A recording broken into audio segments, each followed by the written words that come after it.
तो ये जो हमारे साथी हैं इनका नाम सूरज तिवारी है और आप पिछले कुछ दिनों में इनको देख ही चुके होंगे। मैं इनसे पहली बार जीवन में भी मिल रहा हूँ, इससे पहले मेरा मिलना कभी नहीं हुआ। तो आज जब मैं सुबह आया तो मुझे मेरी टीम ने बताया कि सूरज जी मिलना चाह रहे हैं मुझसे। तो मैंने कहा यार उनकी जो कहानी है ना, वो तो कहानी ऐसी कि बच्चों को प्रेरणा मिलेगी, क्लास में उनको लेके आना तो ज़्यादा अच्छा रहेगा। सूरज शायद मॉक इंटरव्यू हमारे स्टूडेंट थे इस बार करोल बाग में इंग्लिश मीडियम में। इनका इंग्लिश मीडियम है और मैं चाह रहा हूँ कि वो खुद आपको अपनी कहानी सुनाएं। और आप बस जब जब आपको लगे ना कि ज़िंदगी बहुत मुश्किल है तो उनको देखिए जिनकी ज़िंदगी आपसे कई हज़ार गुना मुश्किल है, और अगर वो रास्ते बना सकते हैं तो आप तो फिर लीजिए, आप पकड़ पाएंगे इसको।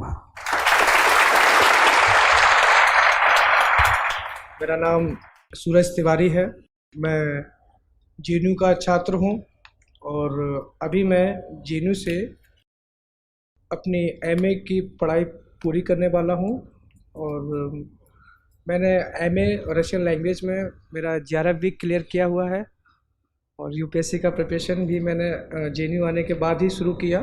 और 5 साल के इस प्रयास में सबका साथ था, जिसमें सर को पता नहीं लेकिन सर भी मेरे पीछे एक दीवार के जैसे खड़े रहे, हमेशा सपोर्ट देते रहे और मेरे दोस्त भी मेरे साथ रहे। जेएनयू ने एक अहम भूमिका मेरे जीवन में निभाई। जेएनयू मेरे जीवन का एक अहम हिस्सा बन के रहेगा हमेशा। जेएनयू के बच्चे बहुत प्यारे हैं और बच्चे तो वैसे ही मुझे प्यारे हमेशा लगते हैं। संघर्ष बहुत ज़्यादा था, चैलेंजेस काफ़ी ज़्यादा थे, सपने भी बहुत बड़े थे, पूरा भी करना था, रुक भी नहीं सकते थे। बस जेएनयू आए, जेएनयू आकर एक प्रोफेसर मिले डॉक्टर जीएन कारना। उन्होंने अपने एनजीओ से मुझे जब ये मोटराइज व्हीलचेयर दिया, उस दिन मुझे लगा कि शायद मेरी मंजिल का 25% तो मेरे हाथ में आ गया जिस दिन मेरे पास मेरा व्हीलचेयर आया। पहले मैं मैनुअल व्हीलचेयर यूज़ करता था तो उसमें क्या होता है सर कि मुझे 1% चाहिए होता है साथ में, बट मोटराइज व्हीलचेयर से मैं बिल्कुल इंडिपेंडेंट हो गया कि मैं कैंपस में कहीं भी जा सकता हूँ। और जेएनयू कैंपस बहुत एक्सेसिबल है, कहीं भी आप जा सकते हैं। तो मैं बिल्कुल 25% मेरे पास पावर आ गई सर कि हाँ अब जो मुझे करना है। देन लाइब्रेरी से मुझे एक लैपटॉप मिला क्योंकि लिखने के लिए पहले मैं मेरे एक्सीडेंट से पहले सीधे हाथ से लिखता था। तो अच्छा, ये एक्सीडेंट की वजह से हुआ? जी सर, मेरा एक ट्रेन एक्सीडेंट हुआ था। थोड़ा सा बताइए क्या था वो? 29 जनवरी 2017 को मेरा एक ट्रेन एक्सीडेंट हुआ था। मैं दिल्ली से अलीगढ़ जा रहा था, तो पैसेंजर ट्रेन होती है सर, उसमें भीड़ काफ़ी ज़्यादा होती है। तो ज़्यादा भीड़ होने की वजह से मैं गेट पे ही था तो भीड़ ज़्यादा थी, मेरा पैर फिसल गया और जब मैंने आंखें खोली तो मैं एम्स में था और जब तक मेरा ऑपरेशन हो चुका था तो मुझे पता ही नहीं लगा कि कब हुआ कैसे हुआ। उसके बाद में ही सर मुझे जेएनयू के बारे में पता लगा, फिर जेएनयू गया, ये प्रिपरेशन स्टार्ट की। आपका जब मैंने पहली बार एक रील्स पे आपको देखा था मैंने इंस्टाग्राम पे, तो यही सब बना बना के डालते हैं। तो सर वो मुझे रील अभी भी याद है कि आप चेयर पे बैठे हुए और कहीं शो में थे आप, और वो रील्स था कि आपने बोला था क्यों डरें कि ज़िंदगी में क्या होगा, कुछ नहीं होगा। तो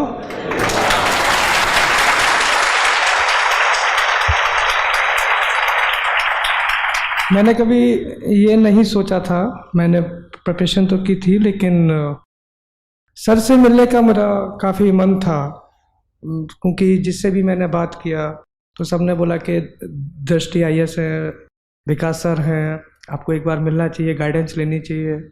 और मैंने एक बार मेल भी किया था तो कुछ रेस्पॉन्स आया था, मुझे शायद रेस्पॉन्स ध्यान नहीं किया था।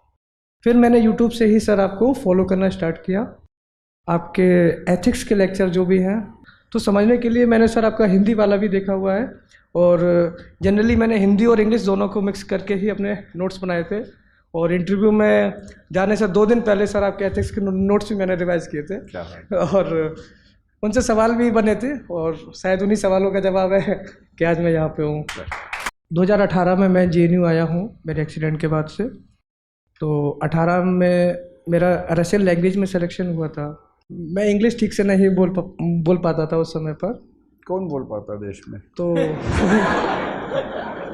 ऐसा क्या है, हिंदी बोलिए बढ़िया से। तो मुझे एक सर इंग्लिश के साथ साथ एक न्यू लैंग्वेज भी सीखना था, रशियन लैंग्वेज, क्योंकि मेरा पूरा भविष्य सब कुछ उस भाषा पर टिका हुआ था जिसको मैंने ज़िंदगी में पहली बार सुना था और मुझे उसको लेकर चलना था। क्योंकि अगर रशियन लैंग्वेज को मैं नहीं सीख पाऊँगा तो मैं JNU में नहीं रह पाऊँगा, और JNU में नहीं रह पाऊँगा तो फिर कोई रास्ता ही नहीं है मेरे लिए। तो मुझे रशियन लैंग्वेज सर मैंने पढ़ना शुरू किया और फर्स्ट सेमेस्टर के बाद में सिलेबस भी थोड़ा हार्ड हुआ। अब आप समझते हैं रशियन ठीक से? Yes sir. मैं तो पुतिन जी को समझाइए थोड़ा।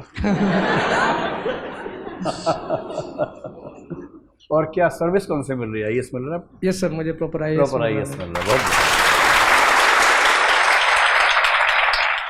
मेरा रैंक 917 है और सब कैटेगरी में मेरा सेकंड रैंक है और उसमें मुझे IAS मिल रहा है। सर मेरा होम क्वार्टर उत्तर प्रदेश है और मिल ही जाएगा उत्तर प्रदेश। सेकंड प्रेफरेंस मैंने झारखंड दिया हुआ है। झारखंड है तो इनको 2 ही प्रेफरेंस हैं, तो उत्तर प्रदेश मान के चलिए कि वहीं मिल जाएगा। आप लोग के कोई सवाल हो, कोई कुछ पूछना? ये तो सदमे में है बेचारे, और ये तो अभी रो रहे थे कि सर हम जिंदगी बहुत अच्छी नहीं चल रही है, क्या करें। तो जब भी ऐसा लगे जीवन में कि जीवन हाथ से निकलता है, एंग्जाइटी हो, डिप्रेशन हो, तो हमेशा ध्यान रखना है कि आपसे बहुत बुरी स्थिति में लोग आपसे बहुत अच्छा कर रहे हैं, और अच्छी स्थिति में होने के बाद एंग्जाइटी डिप्रेशन में चले जाना, इसका मतलब हमने उन चीज़ों की कद्र नहीं की जो मिली हुई हैं, और जो नहीं मिला उस पर फोकस इतना ज़्यादा कर लिया जितना करने की ज़रूरत नहीं थी।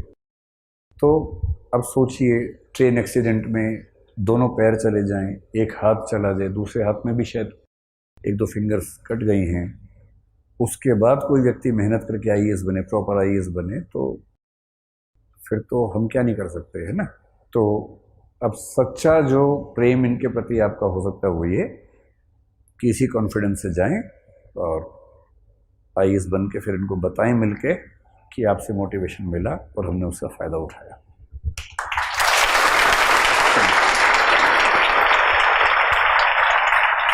आइए हम लोग चलते हैं। मैं सर आपको थैंक यू बोलना चाहता हूं, क्योंकि कहीं ना कहीं आप मेरे पीछे थे और आपके मोस्टली जो भी इंटरव्यूज जो भी हुए हैं और जो भी आपने लेक्चर्स बनाए जो कि इस प्रिपरेशन से रिलेटेड रहे हों, उसका आपको फ़ायदा हो गया ना परीक्षा? हाँ सर, बहुत बढ़िया सर। मेरे एथिक्स में 113 नंबर है और वो 113 नंबर सर के लेक्चर्स की वजह से। थैंक यू सर, आपके लिए थैंक यू। जैसा सब बहुत छोटा है आपके लिए, थैंक यू की जरूरत ही नहीं है। अब तो अटेम्प्ट भी देने की जरूरत नहीं है आपको। नहीं सर, मैंने अटेम्प्ट नहीं दिया, मेरा प्रॉपर IAS हो रहा है। चलिए, तो दृष्टि के पूरे परिवार की ओर से एक बार फिर से आपको